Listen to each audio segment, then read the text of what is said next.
Welcome to another episode of Skin After Dark. I am yet again joined by Jess.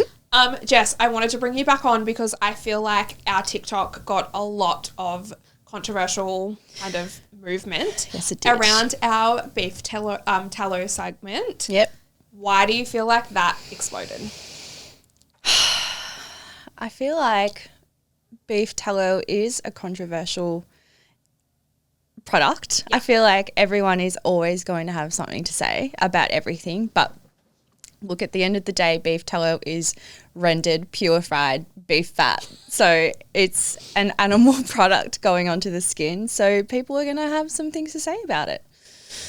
Yeah, I feel like we saw a lot in the comments of people pro beef fat, or then like people in the beauty industry or our industry coming in and going, we 100% support, you know, what we say. Yeah.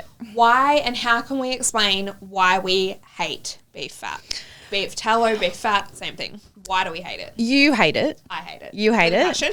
I don't hate it. I don't love it either. Yeah. I don't think it's the worst thing that you can put on your skin, but it's also not the best thing.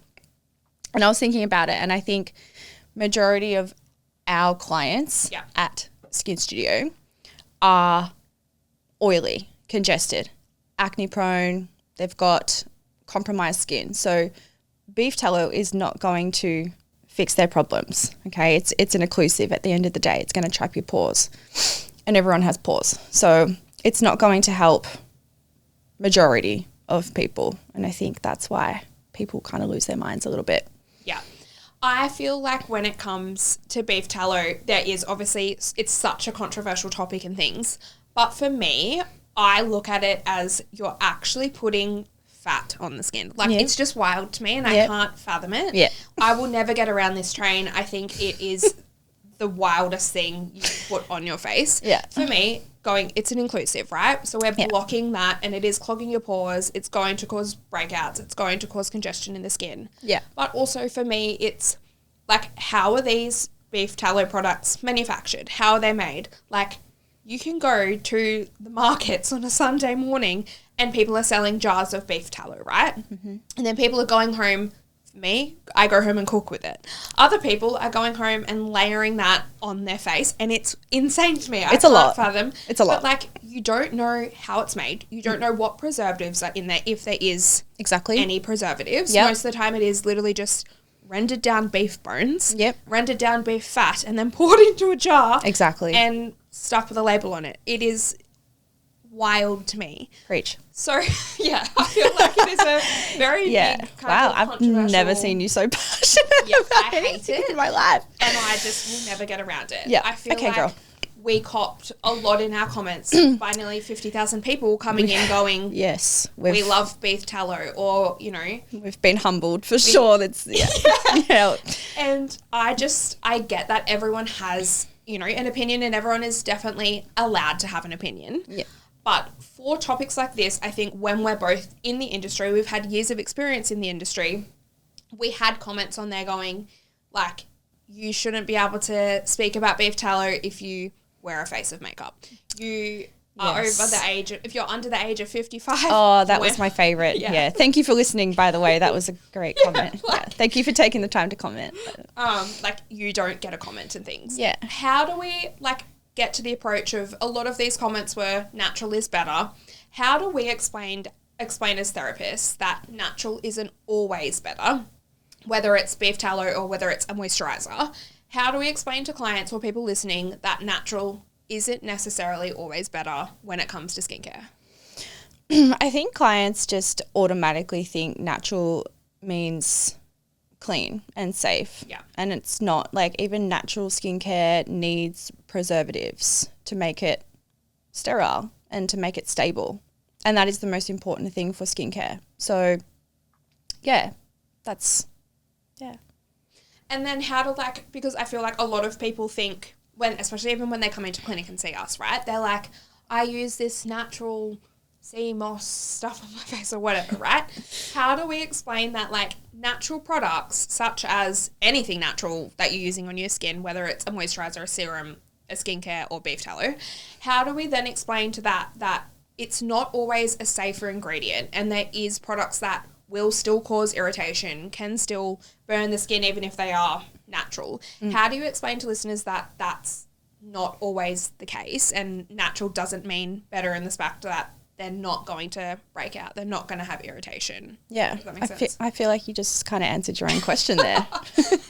Natural doesn't always mean safe. It's natural isn't always going to fix your skin. Every single skin is so different. Yeah. Every single skin, most skins will also react to natural skincare. It really just comes down to the provider and the ingredients and exactly like where you're buying it from, like from a Sunday market or from a dermatologist. Like there's so many different versions of correct natural. Me if I'm wrong, but I don't think any dermatologist is recommending beef tallow. No, on the skin. I would love to know if there are some out there that are. I would love to know that actually. Yeah, that's really interesting because I feel like, I don't know, it's, for me, it's like natural products and things, like you have to have some kind of active in your skincare to make a difference. And the way I always explain it to clients as well is if you have, for example, an acne breakout, right?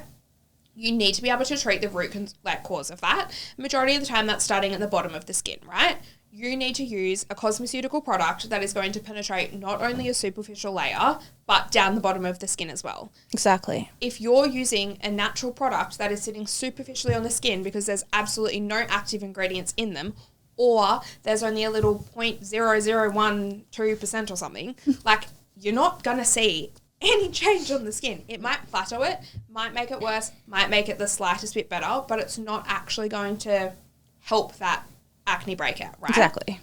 How do we then go into the fact of people using household items on their skin, whether it be just cleaning don't products, toothpaste, all of that? Because we also had a comment on our section going, I swear by using toothpaste on my breakouts, right? That, like, again, causes that controversial thing because at the end of the day, you are putting a chemical on your skin, but how do you explain the difference of putting toothpaste on your skin to using a spot clearing treatment?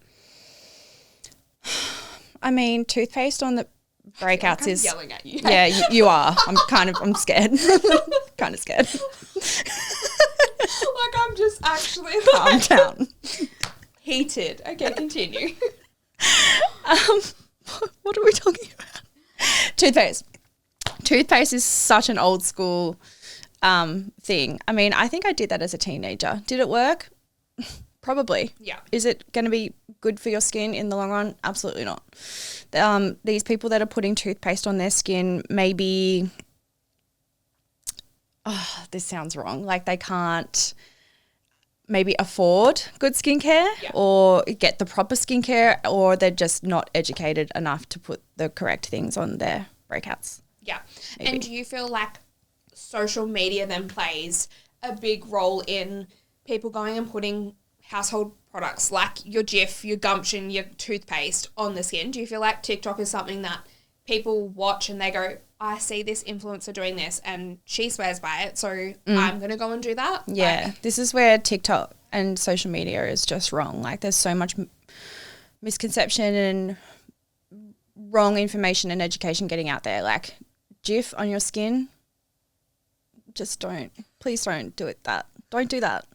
Why are we doing that? Yeah. Why are we actually doing that? I don't know. It's wild. It's like when people come into the clinic and they say that they put like certain things on their skin, or they're putting like food on their face in order to like help. It's wild to me. Like it. Yeah. Like I feel very sorry for my clients that come in and they must, like I'm very professional in clinic, right? Yeah. But to an also, extent. They must see my face and it would look insane for me to just be like staring at these people like, yeah, you have 3 heads. Like, what are you doing? Yeah. Like, it's just. Yeah, it's a lot. Insane. It's a lot. We also, like, I want to go into more of the thing of people going, like, chemical-free products. So more of, again, your natural kind of thing.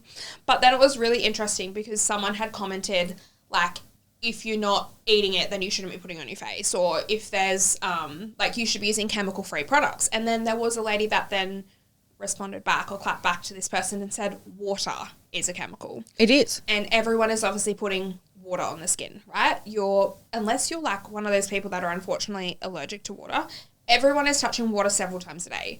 So how do we then explain to people that some chemicals, yes, are actually really good for the skin, but in order to actually like help the skin and prevent breakouts or, you know, wrinkles or pigmentation stuff coming through, you do still need to use chemicals to an extent? Yeah. Like, how do we explain that? Everything is a chemical. Yeah. A chemical is a substance. The air we're breathing right now is a chemical. The water we drink is a chemical. That seat you're sitting on has chemicals on it. Like, everything is a chemical. Yeah.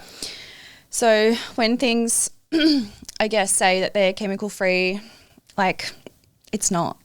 I mean, it is to an extent, but like, pick and choose your battles, pick and choose your chemicals. Like, chemicals are good for the skin, for the right skin. Yeah. And knowing what chemicals you're putting onto your skin. I'm going to quickly then ask you this kind of thing. Mm-hmm. If you had to pick chemicals to treat certain concerns, if I quickly just throw a concern at you, can you tell me what chemical you would then use to treat that, or what product or like acid or something you'd use that? Yeah. So if we had a client with acne, instead of using toothpaste, what would you recommend? Salicylic acid. Cool. If you had a client with pigmentation, what would you recommend? Mandelic acid. Yeah. What about like redness, rosacea? Mandelic acid again. Yeah. Yeah, stunning. So I feel like there's ample kind of chemicals and things that you can use instead of using those household kind of things. So oh, yes. Yeah. Yes, there is. Please don't use household items on your problematic skin. Yeah. So I think that's where it's like, go and see someone that actually knows what they're doing. And you can also go to skin like therapists or beauty clinics and stuff like that. And they might actually use natural ingredients, right? There is brands out there that do put themselves that they are natural and they are chemical free and things. If that's something that you believe in and you feel like yes, it's what you align with, then go and see a person like that. Exactly. You don't have to come and see. No. If you want to put beef tallow on your skin, please be my guest. Oh, who am I? Far, yeah, but like if you feel like beef tallow works for you, then go for it. Exactly. You know, I'm going to have an opinion and something to say about it, but if that's something for you, then just do it. Go and do it. Yeah. And that's where I feel like there is so many different therapists and different brands and different companies that will help the right person. And you are always going to find someone, it's not one size fits all, right? Exactly. You're going to find someone that is, you know, willing to work with you and what your kind of concerns and stuff like that are. Yeah. Okay. So then why do you feel like these TikTok trends spread so quickly? Like, what works for one person might not work for another, but why do you feel like an influencer sitting there saying, I use this on my skin and this is really good for me? Like, how do we then explain to clients that everything you see on social media, especially TikTok nowadays, is like not Bible? Like, it's not the truth. There's no such thing as one size fits all. Again, every single skin is different. And if one thing is going to work for your friend or your mum or whatever, doesn't necessarily mean it's going to work for you, because your skin is completely different. We're all made up of different structures, different DNA. So if something like, again, beef tallow is going to work for that person, it is not also going to work for you. It's just, we get that a lot in clinic, I find. Like, my friend had this, therefore I want it. Yeah. Like, no, let's first talk about what your concerns are and what your skin needs and that kind of thing. So, yeah, I hate that. I feel like it's the same when we post before and afters in clinic, right? And we'll post a photo of a really good transformation of, you know, let's say an IPL client. Yeah. And they've had, you know, raging pigmentation before, and then we post a before and after and we say they've done 2 or 3 treatments, whatever. And then we have clients going, oh my God, that's such a good before and after. I want skin like that. So they book in for the same thing, and it's so hard to say, like, you know, you might see results like this, but you also might not. Yeah. And I think that's where it's like social media does play that massive kind of sound in the background going, this is what's going to work for you, this is what you need to follow, and things where we've just got to strip it back and be we can definitely achieve that same outcome for you, but it will just be a different path to get there kind of thing. Yeah. It's really interesting. I know, right? Is there other trends that you've seen on TikTok, like recently in the last few weeks, that you're like, this has got to go? Or do you feel like it's still kind of Oh, no. God, I think the worst TikTok trend I've ever seen in my life was that the Kylie Jenner lip. You know, when they put their lips in the thing to blow them up. Oh, yeah. And, like, they turn purple. Oh, God, people still do that, and that drives me insane. Like, you're going to die. Yeah, fair. Yeah, I don't know. Please don't do that. You're cutting off your circulation and then, like, oh, just stop it, please. I think there's a lot of stuff. Actually, it's really interesting. I was talking to a girl that owns a clinic and things like a few days ago, and she was saying that the TGA is going to be bringing in regulations around what you can post on social media if you're actually not a qualified therapist. So there's going to be bans on influencers coming in and saying you should use this product, or, you know, I did these treatments and this is the results that I got in, you know, a few kind of treatments. Perfect. So I think when that hopefully comes in, it's going to like push the whole influencer movement out the door. Hopefully. And I think that's super important because I feel like people see these, you know, people that are on reality TV or have branded themselves and they've worked hard to brand themselves, but then are recommending 1,001 products to, like, you know, kids online or teenagers online or even young adults like us. But 12-year-olds needing retinol. Like, come on. So I think that will be a really good movement, hopefully, when that does pass to come in to be, and it will, I think. It's like anything. That's a great idea. This is the first I'm hearing of it. Yeah. That's great. But it will hopefully then come through to just like ban influencers being able to like talk about stuff they're not qualified in. 100%. I think that's super important. 100%. Hopefully we see kind of that. I'm totally vouching for this. Yeah. So I think that'll be interesting. Okay. Let's go on to our next little kind of bit. If someone comes into clinic then and they say they want healthier skin, like, where are you going to point them in the right direction? How are you going to do that as a therapist? First and foremost, will come down to their products. Yeah. I don't treat anybody unless their home care is solid. There's no point coming in and getting a facial, like needling or laser, if they're going to go home and then use nothing. It's just home care is the most important thing, hands down.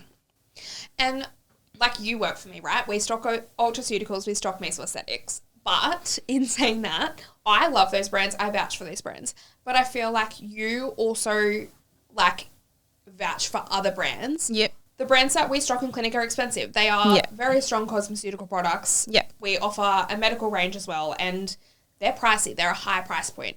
What brands, if you had people listening and things now, that you would be like, if you can't, you know, technically or afford, you know, your higher priced items, what are some brands and some products that you would recommend? CeraVe. Yeah. And La Roche-Posay.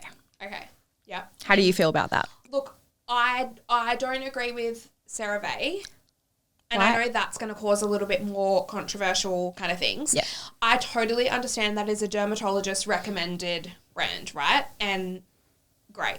If you're like sensitive skin, you have like rosacea, your barrier is very, very impaired. Yeah. Then great starting point. Yes. For someone that is very impaired, needs like very minimal active, if any active. Yeah. To kind of help soothe the skin. Yeah. I agree in like that regards. Yeah. But I just think their products are like weak in. I wouldn't recommend it for acne and pigment, but for barrier impairment, 100%. Yeah. CeraVe. That's probably their only, I'd say for someone with a very, very impaired barrier. Yeah. Like, and dry, dry skin. That. La Roche, love. Some of their products, I'm like, this is actually really good. Yeah. However, I think it's within reason of making sure you are using the correct product on the correct person, because I've had clients that come in and they use the Cicaplast balm. Yes. Great but stuff. They're like Great heavily acne. Yeah, clients. so again, it comes down to it's not a one size fits all. I saw this on TikTok and it's meant to be really good for me. And I'm like, look, probably wouldn't use that on an acne client, but I think that brand has great ranges that will help specific concerns. So I'd probably say green tick to that. Yeah. Half a tick to CeraVe. Okay, that's fine. That's okay. That's all right. Kind of. I'll allow it. What are some brands then that you're like, absolutely not? That's a good one. That's a good question. Do you want me to start? Yes, please. Please go. I just think it's anything that you can dupe of a skincare. So, Yeah. like anything that's not technically the original thing. So any kind of dupe of skincare, I'm like not really for. Yeah. Then you've got like all of your supermarket scrubs. Go back to like St. Ives. Yes, supermarket supermarket brands. Products in the comments as well. I feel like, I don't know, like you said last time, people like rubbing that glass kind of feeling into their skin. I'm just not for that. No, I feel like that's definitely had its time. No. So brands like that, brands that you can buy at Woolies and stuff that are like fully, you know, your thick kind of exfoliants and things like that. Yeah. Or your strong acids, like, I'll probably get cancelled for this one, but like The Ordinary, where it's like people buying The Ordinary and like, I just can't fathom it. It's minimal doses or it's like acids that people have no idea what they're using on the skin. Yeah. And you're causing chemical burns. You're impairing the barrier even more. So I feel like they're brands for me that I would just, like it's in the name. It's like Ordinary. Yeah, right? it's like, very ordinary. like stay away from brands like that. 100%. Yeah. But I think everywhere has their place and there's different brands that are going to work, again, for everyone else, but maybe some that should be stopped right there. Yeah, agree. Good one. Okay, let's go into a quick little kind of rapid fiery kind of thing again, because I feel like that's kind of fun. Sure. So why do you feel like people got so offended by our beef tallow? Because at the end of the day, it's an animal product. People are going to have something to say about animal products, always. Yeah. And people are going to have something to say about anything regardless. Yeah, fair. I feel like it's people on social media also like to comment behind a screen and they feel like they can arc up, and it's so, like, to me, it's just so funny. Yeah. My favourite comment was when that guy that was like, she loves beef. And I said, I do love beef. Thank you. I love me a spag bowl. Like, it's just wild. I love eating beef. Thank you. Yeah. Thank you for that. I feel like that for me is like, people like to kind of, they can hide behind a screen and, you know, great, because it gets us views. So continue to comment if it really affects you. Like, that's fine. Yeah. Okay. How has skincare become almost like cult-like online? Because of TikTok influencers, unfortunately, spreading good information and bad information. Yeah. For me, it's like you're spreading information. Some people are actually great. There's like, you know, actual skincare professionals on there that obviously spread great information. But then there's also influencers on there that are spreading information to teenagers or, you know, people that don't necessarily have acne and they might have one little breakout on their skin and it's going, go and use a full salicylic mask or something like that on the skin and it's not really helping them. Yeah. So I feel like TikTok has taken the reins in the skincare industry kind of like for a bad point of view and not necessarily a great one. Yeah. Do people trust influencers online more than skincare professionals? Unfortunately, yes. Yeah. Yeah, unfortunately I agree with that one. Yeah. I feel like people see influencers online and they know them as, you know, their bestie. Yeah. They're going to trust them. I know this person or I've seen this person or whatever, right? Yeah. But it's not necessarily always the right advice or the right, you know, knowledge that they are providing. So I feel like cut the TikTok off and go and have an actual consultation with a skincare professional before taking TikTok advice. Exactly.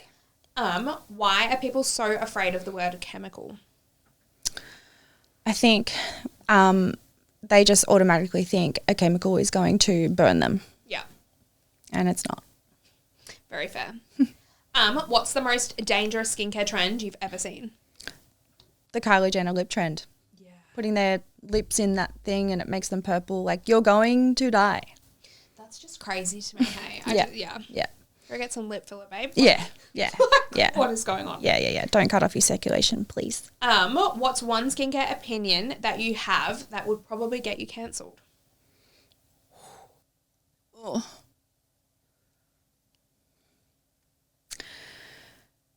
I feel like the sun, people demonize the sun too much, whereas I always say, of course, apply your SPF, but you also do need a little bit of vitamin D. So, yeah, going out into the sun is not going to kill you in small doses. We need that. Yeah. Yeah. Fair. Is social media harming or helping people's skin? Both. It's helping if you're listening and taking on the right advice, and it's harming you if you're going to take on that advice for the wrong reasons. And our last question, what do you wish more consumers understood about skincare? Not one size fits all. Yeah. Yeah, I feel like that's a very fair kind of statement there. Yeah. Amazing. Perfect. That's done. Wrapped up. Wow. Stunning. I feel like that hopefully has given people a bit more of an understanding of, one, why I hate beef tallow and why I'm just not for it. Yeah. But also the standards of like TikTok, social media playing kind of more of that negative role into skincare and things like that. So hopefully that gives everyone a bit better of an understanding. I really hope so too. Stunning. Great. Done. Okay. Yay. Yay.